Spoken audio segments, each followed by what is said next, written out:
Welcome back to the OpenVINO channel. I would like to show you a new cool demo. What you can see here is how, with some minor additions to the existing demos, you could build a real-like application. This demo is using 3 deep learning-based models from the Open Models. You could use the downloader to download them, see video number 6, or you can download them directly from the web page. Link is here.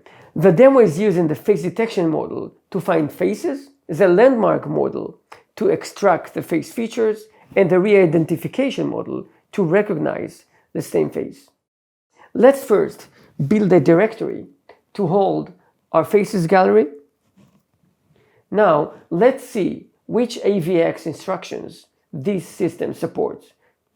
My computer supports AVX2, which means that I'll need this CPU extension library. I have all my models here, and let's run it. I need a model for face detection, for landmark detection, and for re-identification.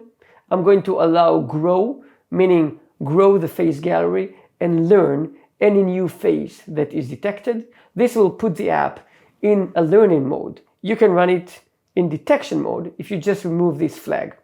Input is my camera, and it's running. And every new face that is detected, a new window is opened. You can ignore it by pressing escape or type the person name. Let's create a new face. This is Guy. Pretty cool. So, a great new demo of full face recognition. Enjoy it. Thank you.